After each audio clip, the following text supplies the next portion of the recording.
Guardians of the Galaxy. You want to see the team? Lord, Drax the Destroyer, Gamora, Groot, and my personal favorite, Rocket Raccoon. All right, Guardians fans, this is the end of the road. This is the last ride with these a-holes that I have come to love. We are here today to talk about Guardians of the Galaxy Volume 3, which your boy got a chance to check out early in theaters the other night, and I'm so excited to be talking about this movie with you all because I'm such a fan of these characters, big fan of this franchise, so excited to see this film, and we've seen it, and we're talking about it today. And look, let's be honest, man, the MCU hasn't been the most consistent in the last few years. So is this one of the better projects? Is this one of the best trilogies of the Marvel Cinematic Universe? Does James Gunn stick the landing? Is this movie worth checking out?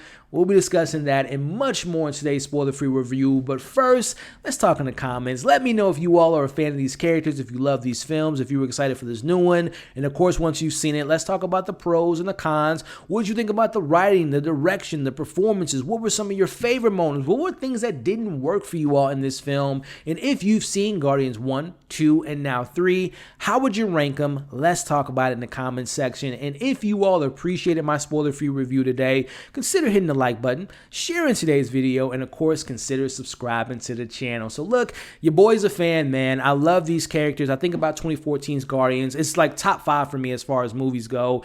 Guardians 2 is like in that 10 to 15 range for me on my rankings, but neither here nor there. I love these characters. I was so excited to see the film, and we're here to talk about it. Let's talk about the pros first, man. I want to talk about James Gunn, who, let's start off with his direction in this movie, because he is the writer and director, as he has been with the other 2 projects. But with this one here, I have been following his career as a director since Slither, and from seeing where he started, seeing his visual stamp on his movies, the voice that he puts in his movies, which we'll talk about his writing here in a second, but just from a directional standpoint, he does a hell of a job of putting these pieces together. Like when you all see this movie, you'll know what I'm talking about.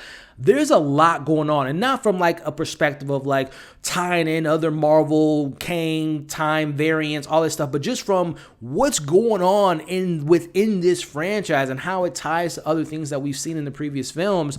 He did a really solid job of bringing it all home for me, and I thought that his direction was just so strong, which ties into the writing. There's not a lot of Marvel directors that get the opportunity to direct all 3 movies, to write all 3 movies. The journey he puts these characters on from the very beginning of this movie to where we end up was just a very emotional roller coaster for me. It's filled with humor, it's filled with some great action, but the emotional spine within this body called Guardians of the Galaxy 3 was something that was strong, really, really strong. It hits those beats for me. So direction was strong. Writing was even better for me personally. There are some issues that I have with both sides of his writing and direction, but for the most part, man, he stuck the landing for me. So I'm really happy that James Gunn was able to come back and direct this film and give us what he gave us. Let's pivot over and transition into that emotional journey that we go on with these characters. Now, some of them had more to do than others, but for the most part, everyone had a moment to shine. Let's talk about Star-Lord and Gamora in particularly. I will say for me, this wasn't my favorite version of the characters per se, because I thought they were both kind of one note in what they were given in the film. They still have moments, especially in the action department, but emotionally speaking, I wanted a little bit more, and we'll talk about that later. But I do have moments in my head that I'm replaying that I enjoyed with Star-Lord, and in particular with Gamora, and we'll talk about them a little bit later. But moving on to, I think, have come a long way. Focus on Groot here. Groot isn't as attached to the emotional resonance of the film, especially when you look at Groot and Rocket's relationship. I thought it would have been a little bit more focused on, but putting that aside for the moment, Groot has some awesome action moments. Like if you all are familiar with the Groot character, especially from a comic perspective, you see different variations of Groot in this film that I had a good time with. And then pivoting over to was a character that was very one note when you first meet her. She was great at what she did first film, but as the films have kind of unraveled, we've gotten more of her depth of the character, the complexity of her being the daughter of Thanos and the sister of Gamora. I really like where she lands in this film. Again, I wish there was maybe a little bit more from a story perspective, how she ties into some of the main things that go on, but I really do enjoy what Nebula has brought to this franchise, and in particular in this third chapter. Talking about some of the newcomers here, we do have some characters by the name of Adam Warlock. We have Cosmo the space dog, and we have our main villain to talk about, and that is the High Evolutionary. So starting off with, let's talk about Cosmo. They're in the movie. I had fun with the character. Not a lot going on, but I'm excited to see what Marvel does with the character moving forward.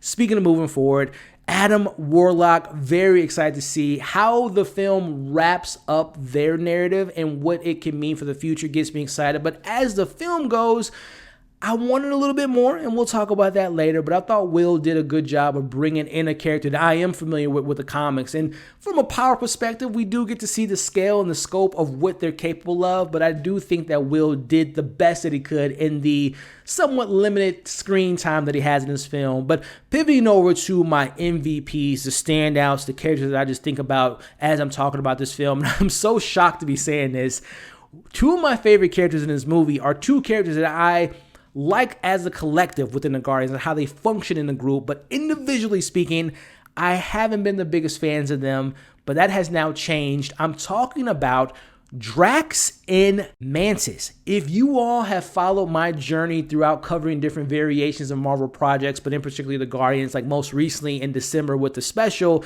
I didn't like the special that much because I'm not the biggest fans of those characters. I think they're two of the same. They're meant to add the levity. They're meant to tell the jokes. They have very little seriousness to me personally, which kind of is a flaw in their characters. But again, I know what they are used for in this film. I am so happy to say that Drax the Destroyer has some great action moments. Like, I'm so glad that James Gunn brought back the ferocity and the beastly nature of the Drax character. I'm going to talk about him in a second, but I was happy to see that. Mantis is someone that I thought was very just one note in Guardians 2 and just was used for jokes. And this film gives Mantis something to do, not just from an action standpoint. She does have some action. She's throwing some hands in this film, but she actually has an emotional depth to her, which from a character perspective, I really enjoyed. Let me get back to Drax because listen, Guardians 1 had a great balance of him being on a revenge journey to kill Thanos for killing his daughter and killing his wife. And then after Guardians 1, that went away for some reason. Like, Drax was just a jokey guy, right? This movie reminds us that his name is Drax the Destroyer. Literally in the opening scene, without giving it away, we see Drax throwing hands, and that just got me so excited. And we see him throwing hands throughout the rest of this film, which got me excited. But going back to entertainment, action, I love it. Who are these characters? Why should I care about these characters? We get some emotional moments that were earned from Drax because going back to Guardians 1, as I mentioned, he lost his wife and his daughter. And we get somewhat of a payoff in this film from that fatherly perspective that I really enjoy from Drax. So it is very baffling for me right now to say that I loved Drax and Mantis because I wasn't the biggest fans of them in previous projects we've seen them in. But going to the main star of this film, and that character is my favorite Guardians, and if I'm being 100% honest with you all, I think it's one of the best written characters in the entire Marvel Cinematic Universe. I'm talking about Rocket Raccoon, who is the main star of this film, and I love how this film actually points out, if you go back and watch Guardians 2, Guardians 1, he's been the main character throughout these films, and now after you see this one, you can kind of fill in the blanks. When we saw the way Rocket was acting in Guardians 1, you now have some context of why he was acting that way. When you see him in Guardians 2, you now have some history on his character traits. The backstory was so beautiful, so heart-wrenching. It was just so emotional to see all the stuff we learned from Rocket, and it was so earned, man. And just how they wrap up the character and where the character lands by the end of the film is just so beautifully done. And again, to me, this talking raccoon, I'm not, like, for me personally, again, he's my favorite Guardians, but just from, you know, the Captain Americas of the world, the Tony Starks of the world, the Black Panthers of the world, and all the various Black Widow, all the awesome characters we've met since 2008, I should say, I have Rocket as like a Hall of Fame Marvel Cinematic written character. I love what he does in this film. He's just such a great character, and I thought that he's the emotional weight of this movie and delivers in every way possible. Getting into some other things before we move into my criticisms, I will say, going back to being an action adventure, there is a sequence, there's multiple sequences, some are better than others, but there's one sequence in particular. We all know the Guardians, I don't want to say it's a trope, but there is a moment in all the films where they all come together. We see them using their skills at the highest level. We get another moment in that in this film, and it is a one shot, and we see these characters at peak capacity using their powers against their foes in the movie, and it is just, I'm replaying it in my head as I'm talking right now. It's one of the better scenes within the entire franchise of the Guardians, and it is just so beautiful. And there is other moments in this film that reminds me of why these characters are just so awesome when they're working together. But there's one scene in particular that is just beautiful from an action perspective.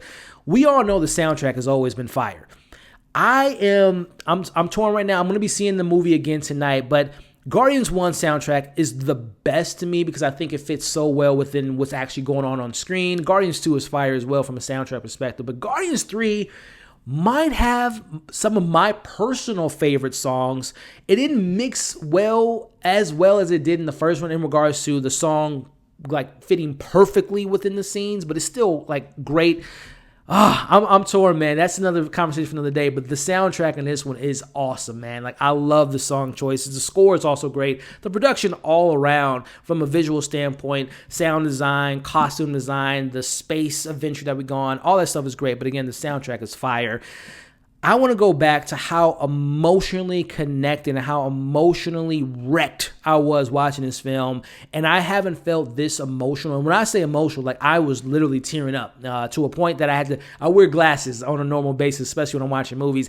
Your boy had to take off his glasses because they were getting a little bit foggy at points, and in particularly, without giving it away, the third act of the film. Like, the last time I got that emotional was probably Endgame. Like, yes, I had nerd tears seeing, all the Spider-Man coming together in No Way Home. Of course, I was emotionally wrecked seeing Black Panther Wakanda Forever. Just put in its perspective that Chadwick Boseman is no longer here with us and the way that the film ends. But a third act, like I'm talking about, there was 10 to 15 minutes worth of me just like, I can't stop getting emotional and crying because it was just so well put together. And again, I can't stress enough that I love these characters, and see how they wrap it all up was just an emotional roller coaster, man. So I will let you all know, bring those tissues because you're going to need it while watching this film. Not in that way, but in an emotional way. But getting into another thing I want to mention before we get into my criticisms. This film is dark, man. This film is dark. I talked about, I didn't really break down the high evolutionary earlier, but I'm going to get into him right now. His darkness is, and I will warn you all, I'm an animal lover. I own a dog who I love to death. If you are someone that cares a lot for animals, there is some animal cruelty in this film. And I kind of knew that going into it because I'm vaguely familiar with the High Evolutionary and how he works and what he does, trying to strive for perfection. And in doing so, there's all these different experiments on different species and animals in particular. So I will warn you all, it is a little bit dark when it gets to those, well, not a little bit, it is dark when it gets to those points. But just in general, the tone is probably the darkest of all the Guardians films. So I will let you all know, it gets there. The stakes are very prominent throughout this film. So those are my main pros, man. Let's get into my cons because this movie is far from perfect, y'all. First thing I want to start off with saying is the film to me got better as it went along, like second half and definitely by the third act. Those are two elements of the film that really stood out to me, and particularly that third act really does stick to landing. But then we have a beginning of this film, which I will say, it was rocky. I'm not going to lie, I wasn't vibing with the first 30 minutes, maybe 40 minutes of this movie. It had its moments, like the opening's really cool. There's spots in the first half that really work, but collectively speaking, I thought the first act was rough because for me, narratively speaking, they use the storytelling method of flashbacks, which I needed because we got the backstory of Rocket. And if I'm being honest, the backstory, emotional depth and complexity within that backstory was way more compelling than what was going on the current journey that we're going on in the main story. So I thought the flashbacks were effective. I just wish that balance was better within the flashbacks and in the main timeline we were focusing on because, again, I felt the story was a bit uneven. Tonally, it felt unbalanced. And if I'm being honest, we talk about the jokes in the MCU not always sticking the landing, but sometimes with James Gunn films, his comedy doesn't always work for me, and I thought that the comedy was really flat in the first half. So overall, it was messy for me in that first half of the film, which kind of getting more into the first half and not spoiling anything. The usage of Rocket, again, I'm talking about the flashbacks and how they were used and how I was invested in that story more so than I was in what was going on with the Guardians. But I wish they would have used Rocket in a different light. And I can't say anything else without spoiling anything. I just wish that Rocket was more involved in what the Guardians were doing. I'll just kind of leave it at that. We'll talk about that more in a spoiler discussion. But there are two characters, and actually more characters, but two in mind that I wasn't completely sold on their motives of how they started the film and when they ended the film.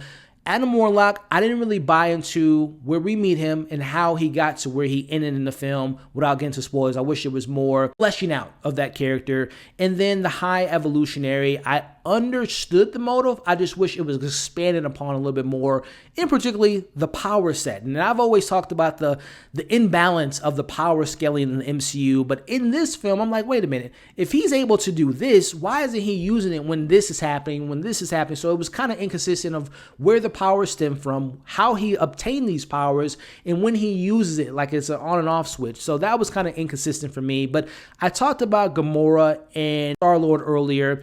In particular, again, Gamora, I feel like Zoe, she does a good job in this film, but it just kind of sucks just thinking about it. When she dies, spoiler alert, in Infinity War, we lose that Gamora's memories and the history, and knowing that this is the same Gamora, just 2 years from being, or a couple years from being, killed off in Infinity War. I just felt like the emotional depth and all the stuff we built with was just kind of thrown out. And this new version doesn't have any of that history. So she just has one thing that she's really doing in this film, which is action, and kind of tying that into Peter. And I understand it was the love of his life and all this stuff, but he was just so fixated on that within the first hour and a half of this film, and eventually he kind of finds his way in the movie, which again, that second and third act is the highlight. But for the first half, man, I'm just like, can we give him more than just being a sad puppy? So those are some things that didn't really work for me. But before I give you all my overall thoughts and my score in the movie, if you stuck around to this point of the video, thank you 1,000. I appreciate you all. If you appreciate the conversation, if you're having a good time, hit the thumbs up, share today's video, and consider subscribing to the channel. With all that being said, overall, this is easily one of the best conclusions to a trilogy in the Marvel Cinematic Universe, and definitely one of the best movies of Phase 4 and definitely the entry of Phase 5. James Gunn poured his heart and soul into these characters and delivered an emotional journey filled with great action sequences, incredible visuals, paired with an amazing soundtrack. Now, while the beginning was a bit uneven for me, but once the film found its rhythm and found its footing, I walked out a happy and proud fan of the Guardians of the Galaxy. And on my first viewing, the way I'm feeling right now, I'm going to give Guardians of the Galaxy Volume 3 a 3.8 out of 5. Now, as I'm recording this on a Friday, I do plan on seeing it again tonight. They're having like a fan event out here where I live, so I will be seeing it again within the span of 24 hours. That 3.8 might go up slightly. If it does, I will let you all know, because I do plan on having a spoiler discussion around this film, because there's a lot going on in this movie. I will let you all know there's not one, but 2 post-credit scenes that you want to stick around for. So again, 3.8 out of 5, with the caveat that might go up on a second and possibly third viewing. But hey, that's my thoughts of this film. I want to know y'all's in the comments. Of course, pre-seeing the movie, what were your excitement? What were your concerns? And of course, once you've seen it, let's talk about it all in the comments. What worked, what didn't work, favorite moments. How would you rank these films? I'm going to do a separate video, so keep an eye out for that, how I rank the 3 Guardians movies. So again, y'all, thank you so much for watching the review. I appreciate you all. As you can see on the screen now, consider liking the video, sharing the video, leaving your thoughts in the comments, subscribe to the channel as you can see on the screen right now. Check out all my other reviews that I've done so far this year. Check out my most recent review. Keep an eye out for some spoiler discussion with this new film. I hope you all enjoyed it. I'll see you all in the next video.